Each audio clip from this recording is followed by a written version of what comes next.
this amazing poet and writer and the visionary.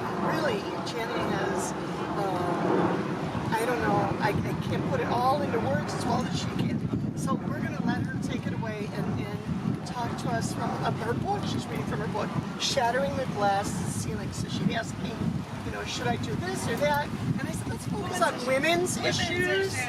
Women's issues. And somewhere around here, I brought one thing I brought with me. The one prop I brought with me today was a coat hanger. It's my visual for perfect. And like, where did I put that hanger? It must have. I thought your poem talking about the beauty of woman was a perfect lead-in for. Oh, thank you for doing that. Thank you very much. And yeah, a press in India asked to do a book of mine, and they did one last year, but the one from this year, Johnson book, is called Shattering the Glass Ceiling. There's the hanger. Oh, we've got the hanger. Perfect. Perfect. Sorry, this is so fluid, but perfect. It's a visual. So I'm going to put the hanging thing. So I picked some stuff out. I was going to read them for you. A bunch of different ones. That's what it's for. We got to get the hanger out, man. There's a visual. Here's a nice visual for you. The first one's called Escaping Rapeugees. I was hoping the world for women was turning the corner, and that the world may finally have evolved to respect us women. How silly of me. Remember, girls, hold your own when alone at night, and don't assume if men give you drinks it's just because they're nice. Some men are good. I know it's true, but that doesn't mean the battle is over and that you can feel safe. Watch your back. Walk fast. Check over your shoulder. You still work harder for less pay than men, and the men probably still expect you to cook and clean for them, birth and raise their babies too, because that's your job, to do everything. And don't forget to smile. I mean, if you think that you are in the clear and have nothing to fear, you can be raped by people you know as well as strangers. Because keep in mind that Europeans now have a name for the Syrian and Muslim refugees they've taken in. Rapeugees. Because Muslim migrant mass sexual assaults seem to be the raping theme as far back as 2016. So, women, do you think you're safe? Think again. Because now we've learned that we can be raped for being nice. So, keep a vigilant eye and keep up the good work, ladies.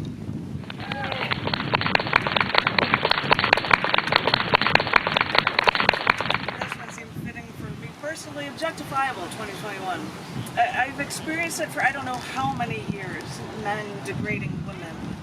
When I was walking down the street today, a man in an ugly minivan stuck his head out of his window to holler for me. Wow. Lucky me. I'm still objectifiable. But don't worry, objectification transcends physical proximity. And I've lost my page. I have to find it again. Sorry, I just lost it. This is what I have for having 30 things in here. There we go. I apologize. But objectifying women can actually transcend the actual proximity, because it can even exist in post-coronavirus times, while many places are actually still closed. I was interviewed on a Chicago radio station when a man could still post on a YouTube video that, quote, "I would like to see you wearing something a bit more revealing because you've got a nice rack." Oi! Oi, exactly. You've got a nice rack. Because yes, lucky us, being as objectifiable as we all are, female objectification transcends the internet, yes. Lucky us. Hey, do you need a ride? You know what we're gonna do, right? This is an interesting one because different species and stuff. And this way I've got a variety of poems in this one. This one's called Killing, Loving, and the Power of Women. You can't help but love the look of the praying mantis. The unique way it moves is utterly fascinating to the eye. But I had no idea one of the reasons I could fall in love with a praying mantis was precisely because the woman kills her mate during or just after they finish their mating business. Because really, what do you need them around for anyway after you got yours? And the beauty of this kind of conquest is that it happens across species, and it happens from insects to animals too. Some black widow spiders are known to kill their postcoital mates.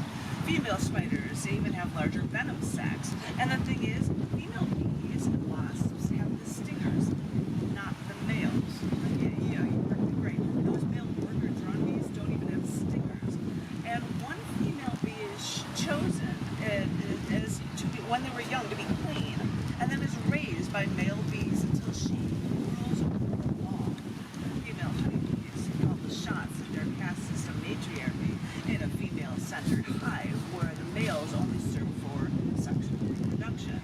Also, male insects and animals are brightly colored and stand out to be better looking, to attract the females. And the females stay at home and take care of what's theirs. Even female octopi strangle their male mates when the deed is done. And the female lion does the majority of the hunting for its pride, sometimes not even sharing their food. Female bonobos and chimpanzees are the top of the group's social pyramid, the top of that matriarchal society. And get this, in many societies of the anglerfish, the male, which is smaller, literally attaches himself to a woman. And get this, starts to atrophy until she is ready to use it for reproductive needs. If the male anglerfish doesn't find a female, he will literally die. So I don't know how it got so messed up with us humans. We women have always been the ones with the power, and now we fight an uphill battle because we've been thought of as less than human. Tell that to Nefertiti or Pharaoh Cleopatra is all I can think. Because somewhere along the line, men decided to take over the world, and we only gave them a home, gave them family and offspring to raise and flourish, in the male's name, no less. And what's our thanks? For stopping killing you men. You've taken our humanity. And for millennia, we fight for any rights back. And sorry, but I don't know who made this deal. I didn't agree to it, so I want my money back. This is a small section from a longer poem, In the Air. Have you ever noticed that the air isn't normal in a normal airplane? I mean, there's just something different about the air in the cabin. It's different. It's got a smell to it. That's the only way I can describe it. A smell of all these people, and maybe not going places, but getting away as fast as they can. Once, I was on a flight back from DC. A flight attendant came by, a stack of magazines in her hand, Time, Newsweek, Business Week, and I stopped her, asking what magazine she had. And she looked at me and replied, "Message for you, son." "Oh, these magazines are for men." This is a true story. I asked her again, "What magazines do you have?" I had already read Time, so I took Newsweek. It's crazy. It's just giving away. I'm like, oh, these magazines are for that. In this book, I've got a section of poems that relate to different events, and some of those things could be found in every event of the year. I think I toured with the first half of the year, the second half of the year. All of the poems that I'm going to read that are event poems are also in this book, so I'm just showing it off every event of the year.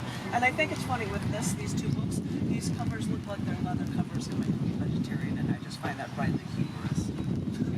Anywho, but some of these I'm sharing with you are events poems for different stories about things that relate to different days of the year. This one was written on the 7th of November, the 1867 birthday of Marie Curie. So I got some science here. This one's called Open the Door for Us All. Open the Door for All. Born in Warsaw, the youngest of 5, she did well in school, but it didn't matter when women were not allowed higher education. Undeterred, she even made deals with professors to work there for free so she could also illegally go to school before schooling in Paris. where she found her love in Pierre. They married. They gave each other bicycles as wedding presents, while she wore a black dress for her wedding, so that dirt wouldn't show when she went back to work. And work she did, separately from Pierre, until she discovered radioactivity, and Pierre put his pride aside and worked to help his wife. After his accidental death, it was a heartbreaking loss for her, but she took over his teaching post, making her Sorbonne's first female professor.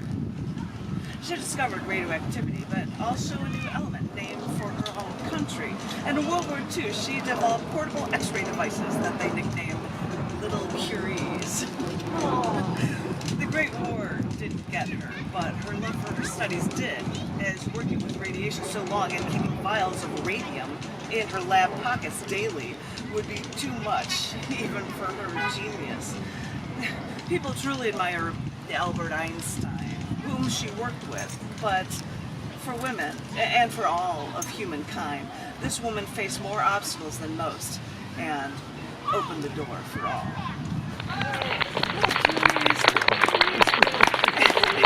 And I think somebody has a book of mine that it might be in that periodic table book as well. Element number 109. This was written on the 29th of August for the 1980 date of the discovery of element 109 Meitnerium. It was discovered. This is Meitnerium open for all we women must do. Just so you can show it off. There it is. It doesn't have an image though, so it's sad. But yay, book! And it's Twitter length, so it's short. One woman fought a system that didn't allow her schooling. She worked as a scientist. She co-discovered nuclear fission. Nazi Germany then went for her because she escaped with her life. She taught us all we can always search and discover, for this learning and growing is what all we women must do. It's an amazing story to hear about Meitnerium. I was just one of those going through the elements. I'm like, what? I mean, when they get to a point they're available for like nanoseconds. You know, I'm like, why? What is Meitnerium? And this woman lies Meitner is just amazing. So, anyway, I'll go to another one that actually was written on the 21st of November for the 1929 birthday of feminist writer Marilyn French. This is called Extension of Him. When I got married, I thought about my having to take my husband's last name and use it as my own, destroying my own history, and by now calling myself an extension of him. Well, I don't know if I really thought that, but after I almost lost my own life and still spent my time trying to piece together who I was, I asked him, since the literary world knew me with my family name, the name of my father, born in 1929, if he was okay with me not changing my name. He was fine with it, of course. But looking back, it makes me think of the many ways women have to change who they are to be a supplicant to man. And, of course, if we women want to have a career, that's fine. But many men still think that women should cook and clean, and not only birth, but also raise their kids. It's so much for us women feeling like we can do it all on our own, while we are still expected to do more work for less pay and be happy for the opportunity in this patriarchal society. For the oppression of women is the underlying current in any male-dominated culture. Wait, who am I kidding? It's the underlying current in any culture. Let's not fool ourselves. Because I know that for years I've worked as an acquaintance rate workshop facilitator, which made me a counselor and a sounding board for more women than I can remember. Since 1 in 4 women are sexually assaulted by the time they leave college, make that number 1 in 3 women over the course of their lives. Women like your sister, your mother, your daughter, just to name a few. But in our society, all women have been raped when men rape women with their eyes, their laws, and their codes. Because women have been denied inclusion in history, we have been denied our history, which denies us our present and even a real future. We can carefully chronicle the history of oppression, and seclusion, and exclusion. We can praise the strides we've made despite the man-made barricades that permeate every aspect of our female lives, while remembering the strides we still must take against all odds. Because we're strong creatures, you know, smiling demurely while we take care of others. well, getting ahead ourselves. It's our job, but we've known that all along, and we can take it all on without batting an eyelash, with or without makeup.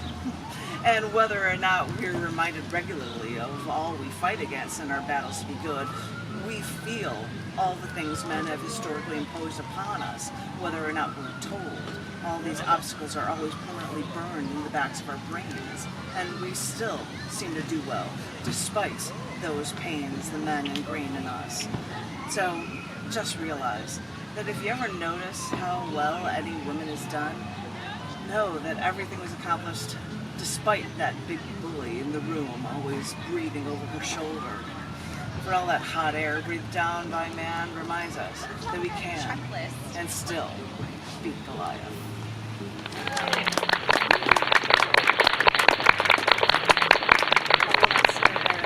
Events poems. This one was written on the 26th of August. For the 1920 date, the U.S. 19th Amendment was certified, giving women a right to vote. Yay! Yay! All right. This one's called Keep Looking Happy. Women, in theory, should feel pleased when we win battles for our rights. So whatever women do, you keep looking happy. And that's what we women have to do in this eternal uphill battle. When this country was founded, it was land-owning white men who voted. 50 years before we women gained that right, white men decided that black men once slaves, or descendants of slaves, black men once considered 3/5 of a person, they got the right to vote 50 years before us women. I get it. I shouldn't be so pessimistic. I shouldn't look so negatively at battles we've had to fight so hard to win. I shouldn't think that our only male options to vote for, they decide our fate and make personal choices for us women, and that we have to be happy enough to vote for. I understand. We've come a long way, baby. We women once couldn't attend college, even if we had such long history, preparing for your homes, your food, your children, understanding finances so much more explicitly than you. And yes, us women are running for offices, while we're still so underrepresented, and we still face that uphill climb. And yes, we'll keep voting. Thank you for that right now. Because before you know it, we'll have made some changes that you didn't see coming. Because really, when we're done, you'll see that laws the rest of the world agrees with, laws that treating women equally, treating women as equals, that kind of treatment isn't so unreasonable after all.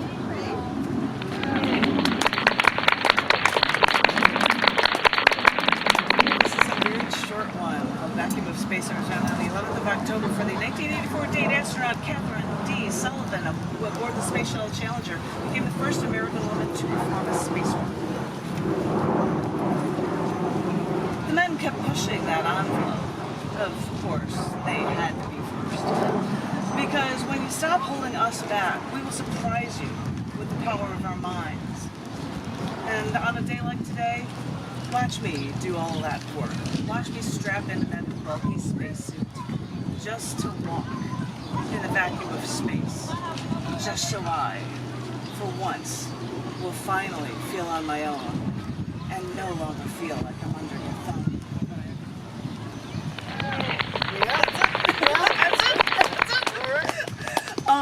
This one is something that I had to include just for you guys here, because it was written after hearing about Chicago Tribune news reporter Maureen Dallas Watkins, who, after reporting about female murderers who dressed up, wore makeup, and styled their hair and acted feminine to get out of murder convictions, she then wrote a play about it, which is later adapted into the play Chicago. That was actually about, I was like, that's fascinating. So this is a short one. Voluptuous and intelligent too. Too many times, men treated me as if I didn't have a brain. They objectified me every chance they could take. I was thrown into their male-dominated den, but I learned fast. I had the brains, but I could also use what made men weak.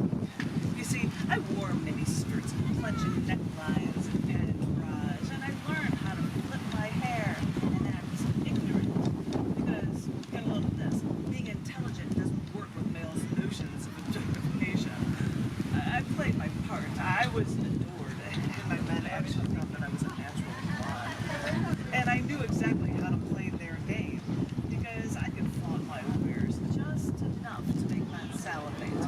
I allowed men to adore until I could then show them a thing or two about being intelligent.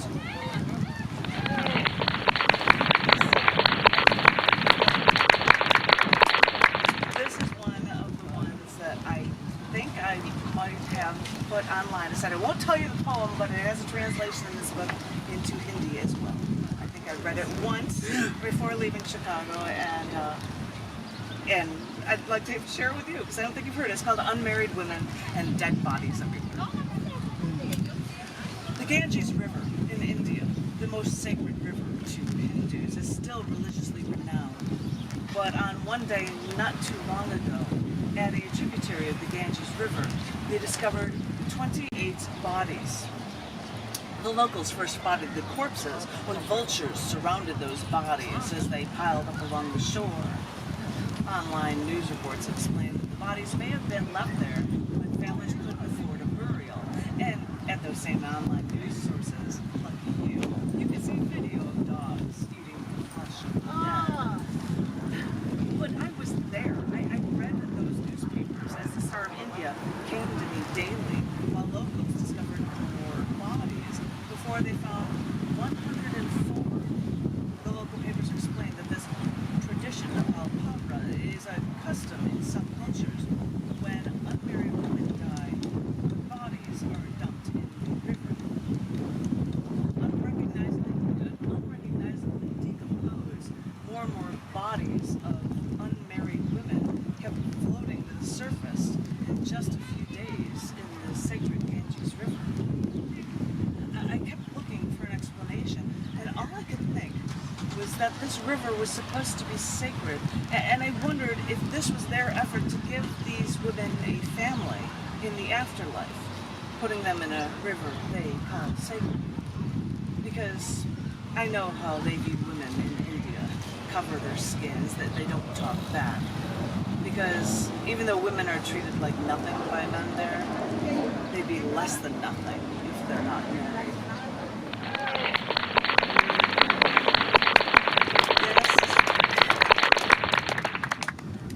This is one that I read here on a feature 11 years ago. Which is why I'm including it. And I will not use the swears or bad words that are in it. But it starts with a quote from Pam via the internet that says, "Here's an addition for your degrading terminology for women list. In the construction field, they, men, have devised another form of measurement. When something is being lowered or fitted into place, they will often refer to an inch or two as up and down about a C-word hair."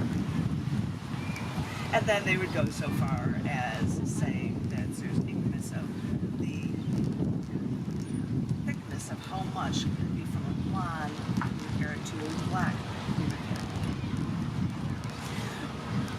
Why don't you dissect me? Take every single part of me and equate it with power tools, sports, and violence. Bang me, screw me, nail me, hammer me, bag me, jump me, shoot it in me. Maybe you can even score. If we're talking about measuring scales, what about the scales that define the way you treat us? On one end is the minor stuff, calling us baby and sugar, whistling as we walk by. But then move along the scale, get to the blonde jokes. Yes, they're so funny. Then how about a pinch in the rear at the office? Well, that's harmless enough. And while you're at it, porn movies and magazines. What harm can they do? And hey, women have always worked at home, so you should have all the jobs and get the better pay anyway. And since we're just your property, you can have your way with us wherever you want, because hey, you've been doing it in every other aspect of our repressed, oppressed lives. So rape us, smack us around, knock us down a flight of stairs. That's what we're here for. I don't know how to measure these things anymore.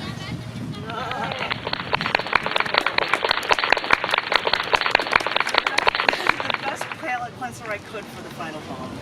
It's hard when there's so much ink and stuff. Yeah. This is toward the back of the book here, and it is titled, "Oh, She Was a Woman."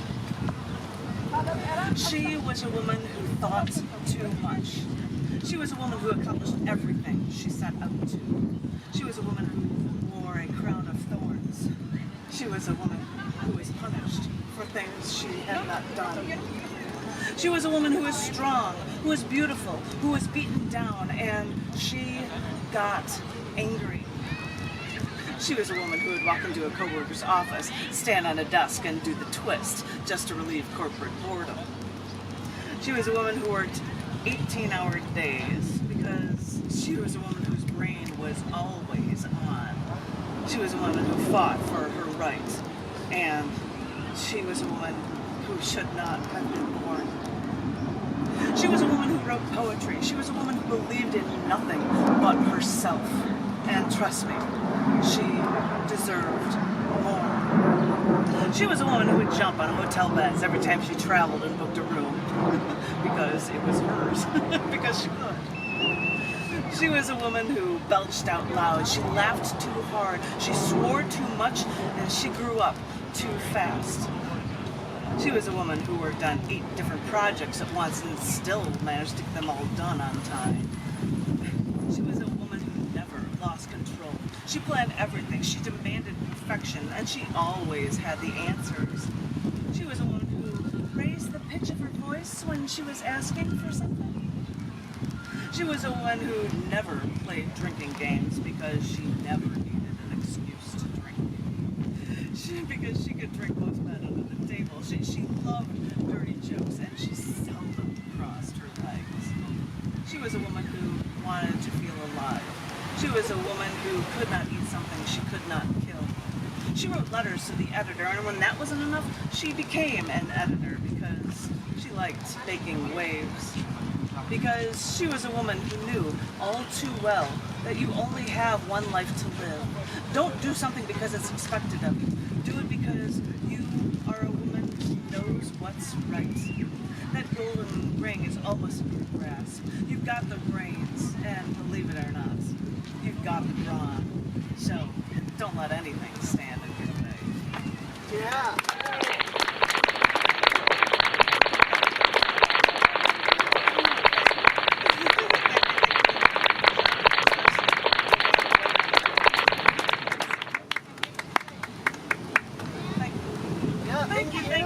Thank you for listening. Thank you for listening. Thank you for Actually, when the hell not? Yeah, thank you. Well, you know, John said he wanted to come here on his birthday in March. He said, what do you want to do for your birthday? And I'm like, I want to come back here. I want to come back here. So.